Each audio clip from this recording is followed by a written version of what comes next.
Shalom.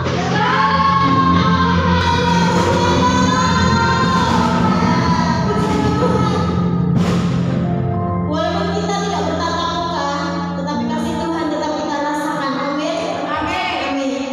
Di dalam ibadah hari ini, mari Bapak Ibu Saudara yang berada di rumah tetap dalam Tuhan, tetap dalam hadirat Tuhan. Tuhan Yesus yang baik, Tuhan Yesus yang penuh kasih.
kasih di dalam nama Tuhan Yesus Kristus, pada kesempatan yang indah ini saya akan menyampaikan tentang kebenaran firman Tuhan, yaitu saya berikan tema berjalan dalam rencananya Tuhan.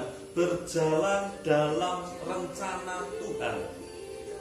Kita akan buka di dalam Alkitab kita 2 Petrus 1 ayat 3 sampai yang ke-11. Saya ulangi, 2 Petrus 1 ayat 3 sampai ayat yang ke-11.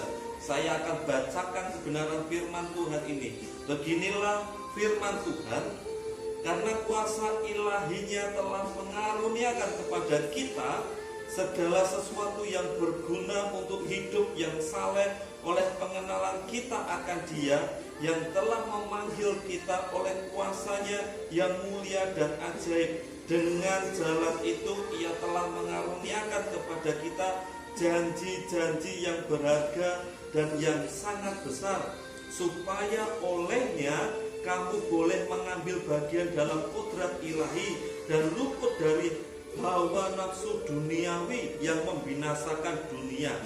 Justru karena itu kamu harus dengan sungguh-sungguh berusaha untuk menambahkan kepada imanmu kebajikan, dan kepada kebajikan pengetahuan, dan kepada kebajikan pengetahuan, dan kepada pengetahuan penguasaan diri, kepada penguasaan diri ketekunan, dan kepada ketekunan kesalehan, dan kepada kesalehan kasih akan saudara-saudara, dan kepada kasih akan saudara-saudara kasih akan semua orang.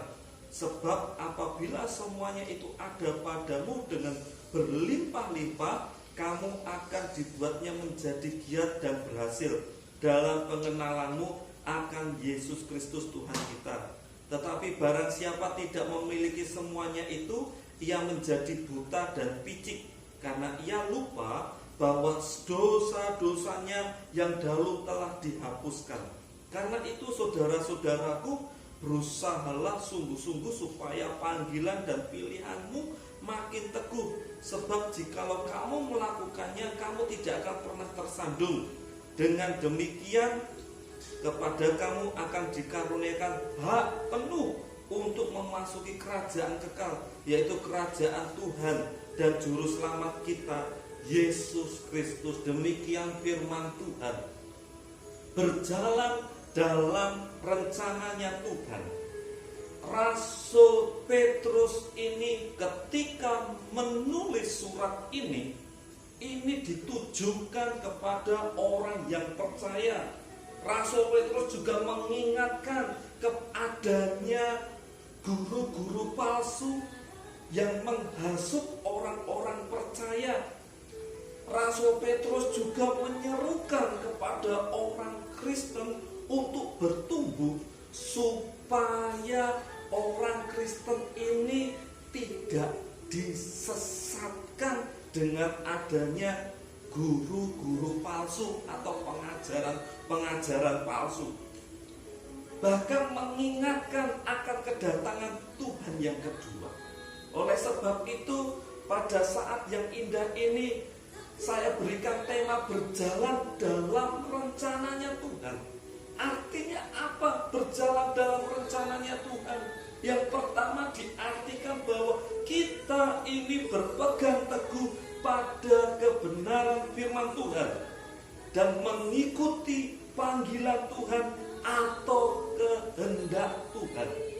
Yang kedua, Bapak, Ibu, dan saudara-saudari yang terkasih dalam Tuhan, arti berjalan dalam rencana Tuhan yaitu berani melangkah, mengutamakan kehendak Tuhan lebih dari dan selalu berupaya untuk hidup berkenan bagi Tuhan. Rancangan Tuhan itu indah dan mulia, yakni kekekalannya. Karena itu jangan kita menyimpang darinya, melainkan tetap berjalan dalam rencananya Tuhan. Seperti yang tertulis di dalam Yeremia 29 ayat yang ke-11. Bapak, Ibu, dan saudara-saudari yang terkasih di dalam Tuhan, bagaimana cara kita agar kita tetap berjalan dalam rencananya Tuhan. Bagaimana caranya? Yang pertama yaitu kita harus melalui mengenal kehendaknya. Mengenal kehendaknya. Dengan mengenal kehendak Tuhan, kita akan dapat membedakan mana kehendak dan mana yang tidak, dan akan bertumbuh. Berarti tanpa mengenal Tuhan, kita ini bisa dikatakan sesat dalam kehidupan kita. Bapak, Ibu, dan saudara-saudari yang terkasih dalam Tuhan, melalui mengenal kehendak Tuhan, bagaimana kita mengenal kehendak Tuhan? Kita ini harus rajin beribadah, Bapak Ibu. Amin. Setia beribadah, rajin beribadah, bertekun dalam pengajaran Alkitab. Ini harus dibaca, ini harus dipahami pengajaran yang dalam Alkitab. Bertekun dalam doa, bertekun dalam pelayanan. Yang kedua, melalui meminta kehendak Tuhan. Disebutkan di dalam Petrus 2 ayat 1 sampai yang keempat. Nah, ini mengajarkan kepada kita bahwa bukan hanya kita sekedar datang kepada Tuhan, melainkan memiliki rasa haus untuk supaya kita ini bertumbuh, atau meminta agar kehendak Tuhan terjadi atas hidupmu. Setelah kita mengetahui kehendak Tuhan, maka yang harus kita lakukan adalah mintalah agar kehendak Tuhan yang terjadi sekarang ini. Meminta kehendak Tuhan yang terjadi berarti kita ini memiliki penyerahan secara total kepada Tuhan dan mau dipimpin oleh Tuhan. Dampak yang terjadi orang yang selalu meminta kehendak Tuhan, yang pertama, dalam kelimpahan berkat pun tidak akan melupakan Tuhan. Amin.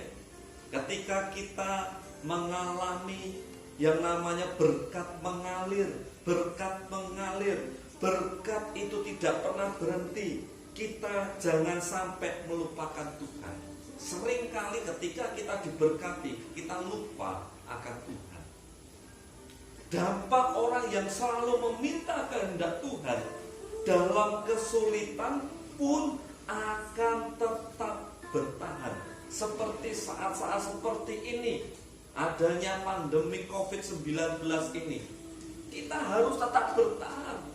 Banyak orang menjual imannya, banyak orang meninggalkan kepercayaan yang daripada Tuhan untuk sesuatu hal yang didapatkan. Tetapi Tuhan, ketika kita meminta kehendak Tuhan, dampak dalam kesulitan pun akan tetap bertahan. Dalam segala hal tetap bertekun di dalam Tuhan. Orang yang meminta kehendak Tuhan, ia dapat menanggung segala hal yang dialami dan menghadapinya dengan iman. Amin. Menghadapi dengan iman. Situasi kondisi saat ini semuanya serba sulit, tetapi hadapi dengan iman bersama Tuhan. Yang ketiga, memprioritaskan kehendak Tuhan. Filipi 4 ayat 8 sampai yang ke-9. Memprioritaskan kehendak Tuhan. Arti prioritas diutamakan di dalam hidup ini adalah fokus kepada kehendaknya. dan berjuang. Jika kita memprioritaskan Tuhan, maka Tuhan berkenan di hati kita, dan hati kita diberkati oleh Tuhan. Tuhan akan memelihara orang yang hidup takut akan Tuhan. Fokuslah menabur atau memprioritaskan kehendak Tuhan, maka kita akan menuai pada waktunya. Galatia 6 ayat yang ke-9. Bapak, Ibu, dan saudara-saudari yang terkasih di dalam Tuhan, kesimpulan pada pemberitaan kebenaran firman Tuhan pada saat ini, yang pertama mengenal kehendak Tuhan, yang kedua meminta kehendak Tuhan, yang ketiga memprioritas kehendak Tuhan. Biarlah melalui kebenaran firman Tuhan pada waktu yang indah ini kita diberkati oleh Tuhan. Mari kita akan berdoa di dalam Tuhan. Bapa di dalam surga, Allah yang kami sembah, Allah yang kami muliakan, Allah yang kami tinggikan, Allah yang kami agungkan. Kami bersyukur kesempatan yang indah ini. Pada kesempatan yang indah ini kami dapat mendengarkan kebenaran firman Tuhan, supaya hidup kami senantiasa berjalan dalam rencananya Tuhan. Dan rencananya Tuhan tinggal dalam kehidupan kami. Kami mengucap syukur buat kebenaran firman Tuhan pada saat hari ini Tuhan. Biarlah firman itu apa yang telah kami dengar bukan hanya menjadi pendengar saja, tetapi kami menjadi pelaku-pelaku kebenaran firman Tuhan yang siap melangkah, yang siap untuk melakukan setiap perintah-perintahnya Tuhan.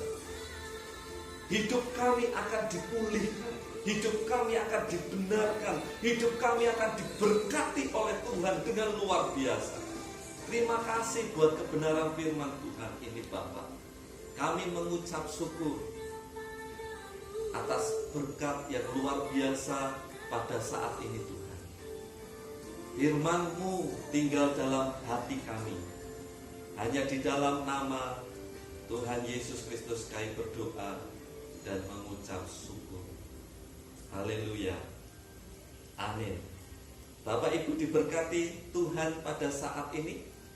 Amin. Diberkati Tuhan. Yang diberkati Tuhan, lambaikan tanganmu. Haleluya. Demikian ibadah saresean pada saat ini. Kita akan menutup ibadah pada kesempatan yang indah ini. Mari kita akan serahkan, angkatlah kedua tanganmu di hadapan Tuhan. Haleluya. Haleluya. Terimalah berkat yang daripada Allah Bapa. Allah Bapa yang senantiasa memberkati, menyertai dimanapun kami berada. Dan di dalam putranya yang tunggal, yaitu Tuhan Yesus Kristus yang telah mati di kayu salib untuk menebus segala dosa-dosa umat manusia yang percaya mengalami keselamatan yang kekal. Dan di dalam persekutuan yang indah bersama Roh Kudus yang senantiasa memberkati, menyertai kita semua mulai hari ini sampai Maranatha, Tuhan Yesus datang kedua kalinya. Terima kasih Tuhan, kami terima berkat-Mu dan kami akhiri ibadah ini di dalam nama Tuhan Yesus Kristus. Yang percaya katakan amin. Tuhan memberkati.